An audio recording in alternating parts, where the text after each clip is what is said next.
Contrarians, welcome back to the Encrypted Capital Recap for Tuesday, May 3rd. First off, we got Bitcoin and other cryptos are in a bear market. This is coming from Barron's, and it says that the Fed might make it worse. So tomorrow there is a Fed announcement, and we'll have to see how that impacts the crypto market. But Barron's does think that it will not be positive for crypto. And if you guys go ahead and look at the charts, you can see that a lot of these assets are at support right now. I don't have any charts pulled up, so sorry about that. But it says a bear market has settled in for tech stocks as the Fed turns hawkish. It doesn't bode well for Bitcoin and other cryptocurrencies. And it says that tech is suffering under barrage of negative pressure, high valuations, slow growth, and rising interest rates.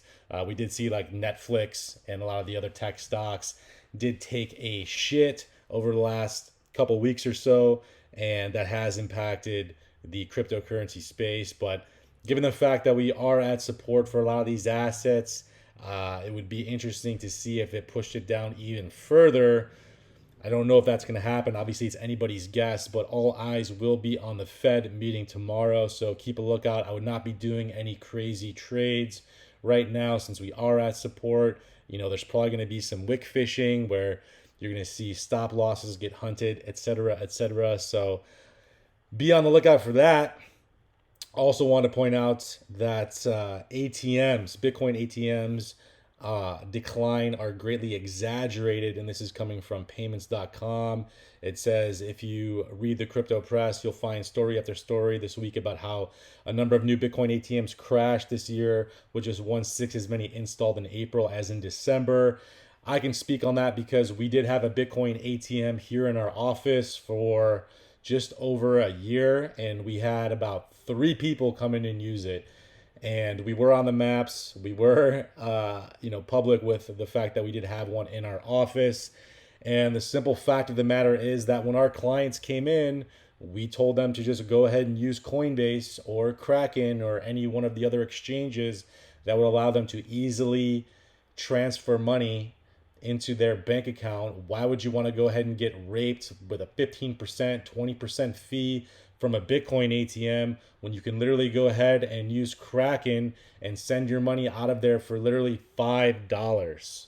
Yeah, you're going to get hit with the wire fee from Chase or whoever, but that's $15. And if you're moving, 3, 4, 5 grand, that's a steal because you'd be paying 50, 60, $70 to Coinbase if you're doing an instant deposit. But if you got time and you can wait 3 or 4 hours for a wire to clear during the week, you're way better off doing that instead. So I don't know what the future holds for Bitcoin ATMs, but I tell my clients to not even bother using them because they're literally just going to hit you with crazy fees. And there's no point to it when you can literally just use your Coinbase or Kraken account. So we'll see how that ends up. Also want to point out we got Dorsey, Saylor, Fidelity, and others are defending environmental impact of Bitcoin mining and letter to the EPA. And could it be that Saylor's just defending the fact that he bought crypto so high and that Bitcoin is not that bad for the environment because he's bought so much of it? You guys always have to think, like, have the contrarian mindset. What are these guys really doing and why are they doing it? I tend to think that Michael Saylor was literally just buying Bitcoin at these all-time highs so he can reduce his taxes. That's what makes the most sense to me. You guys can go dive into that for yourself. But besides that, you also have Jack Dorsey, founder of Square and Twitter, and Tom Lee. All of them are kind of gathering together, basically stating, and this is what the article says, is that companies like Amazon and Apple, they use just as much processing for all their data with all their server farms and whatnot. And it's like, okay, yeah, you have a lot of power being used by Amazon, Apple, Google, Meta, and all these guys. But why would you want to use that when there's so many other better solutions out there? In my opinion, you guys know where we sit: XRP, XLM, even Tron, lightning fast, like super quick transactions. And it doesn't take a whole lot of mining to power the whole Tron. I take that back. Tron, they always change their stuff, so I can't speak with 100% certainty on Tron, but I can speak with 100% certainty on XRP and XLM and Algo and the amount of mining that it takes, because they don't run on mining. It's non-existent. So Why would you want to go use a labor intensive protocol like Bitcoin and their algorithm when you can literally go ahead and use something that takes up a fraction of the amount of power? Some people will say, oh, it's great because Bitcoin has a huge network and it's secured. It's very secured, and it would take, you know, a 51% attack is pretty much non-existent for Bitcoin, which is where you'd have more computational power, 1% more computational power than all of the Bitcoin miners. But I think there's way better solutions out there. So they can go ahead and write to their congressman all they want. I mean, if the government wants to go ahead and say, yeah, we're going to take all the on and off ramps available for Bitcoin off the market, kind of like they did with XRP and Coinbase and the exchanges here in the US, where you can't buy or convert your XRP into US dollars or even trade it. They could go ahead and do that with Bitcoin. Why couldn't they? So obviously, Bitcoin is going to be very, I should say, it's going to be leading the market, so to speak, for all the other altcoins as far as what happens with it and what's going to take place between this power usage. If there's other cryptos, let's say they want to limit Bitcoin and then they want to go after all the other cryptos that are working on proof of work, they could theoretically go ahead and do that. So we'll have to wait and see what takes place with that. But I mean, just look at this guy's face. He just looks very not trustworthy. Not trustworthy. He's got all that money and he's still got yellow teeth. Blows my mind. Anyways, what else we got here? Crypto enthusiasts sniff at Buffett. Munger comments on Bitcoin. I don't know if you guys saw this. We posted this in our newsletter. Basically says that it took them decades before they decided to invest in Apple, one analyst says. And he's talking about Munger and Buffett. Because Buffett the other day went ahead and decided to open his stupid face. No, I do not want your guide to investing. Decided to open his stupid face on why he doesn't believe in Bitcoin. And the fact that he says, if you offered me all the Bitcoin in the world for $25, I wouldn't take it. What a moron. You have to really think, why is he saying this? This guy is obviously very, very smart in the macro picture, but he's spouting off idiotic things constantly about Bitcoin and how he wouldn't take it. And I mean, you're not going to take an asset approaching trillion dollar market cap and you wouldn't take it for $25. Are you insane? It makes zero sense. You have to ask yourself, why do these D-bags constantly spout this stuff out of their stupid face?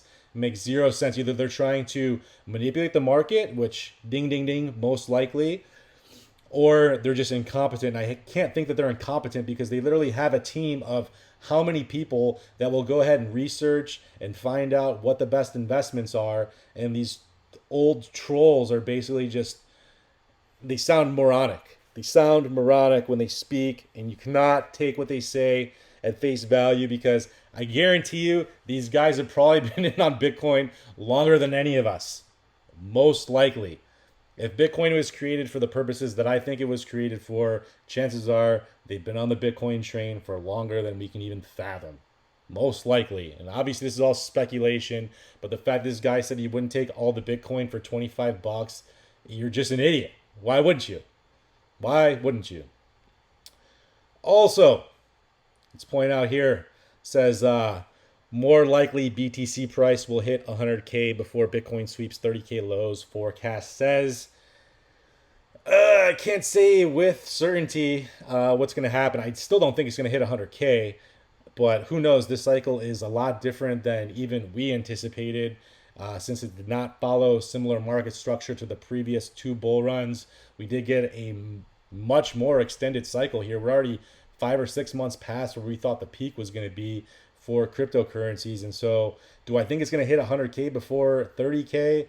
I think there's a good chance it hits 30K before it hits 100K. However that works out, whether that is, it basically wrong foots us and it does break 100K, I think it'll hit 30K before it does that. Or if it doesn't hit 100K at all this cycle, which we think it will not, it'll hit 30K even if it doesn't hit 30K in the near future. So that's our thought process. Who really knows with exact certainty, because when everybody thinks the market's going to do one thing, it does the exact opposite. So where we're at now, we just kind of have to wait and see. There's so much going on in the news. The Fed has such a big impact on it. you have all these institutions having a huge impact on it. And speaking of institutions, we're talking about Coinbase and Goldman Sachs. It says Coinbase is on the other side of Goldman's first Bitcoin backed loan. Surprise, surprise. Like, Goldman's been in the game for how long? I mean, they funded the core to blockchain back in 2015. They're part of USD Coin because they invested in Circle, and Circle is paired up with Coinbase. And these guys have been in the game for a lot longer than people have any clue about. So it's not surprising at all that Coinbase and Goldman are working together. You also have the Galaxy Digital, which is basically the new Goldman Sachs. It's the digital asset division of Goldman Sachs. It's called Galaxy Digital, ran by Mike Novogratz, former Goldman guy. I mean, these guys are who is manipulating the market now. If you look, and why I think we haven't seen these crazy huge swings lately in a lot of these assets is because the institutions don't need crazy huge swings. Like, they're happy to get a 10 to 20% swing when you're dealing with hundreds of millions of dollars, if not billions of dollars. I mean, you're crushing it. You have a $1 billion position and it goes up 10% and you just made $100 million. Why wouldn't they take that? They don't need those crazy 500x gains like we used to get. They literally only need a handful of percentage points to make insane profit. So this is who you guys are battling against when you're trading. This is why we do not advise day trading. You're going to get wrecked by the bots. And even with the margin trading, unless you have a super low debt ratio, you're probably going to get wrecked by them too. Take it from me, firsthand experience. I've been in the market for almost a decade now, and I've seen everything. And this is exactly what I think is taking place here. So institutions are here. You might have to wait a little bit longer for those crazy blow-off tops to take place. Look for really crazy positive news to come out, just like with the crazy positive news we saw with the Coinbase IPO. When that hit, everybody thought that crypto's here to stay and it's going to go up even higher. And sure enough, that provided the exit liquidity for all the institutions, riding up Bitcoin roughly 15x from the lows. And then they exited on everybody. 3-month distribution pattern. Go check out our previous videos. If you guys like what you heard, please drop us a like, comment, and subscribe. Don't forget, sign up for the newsletter. Great way to support the channel. If you guys want access to what we're thinking, what the market's going on, what's going on with the markets, I should say, as well as the overall sentiment. And we do provide trade updates for the paid membership. So go ahead, check that stuff out. Hope you guys enjoy the content, and we will catch you all in the next video.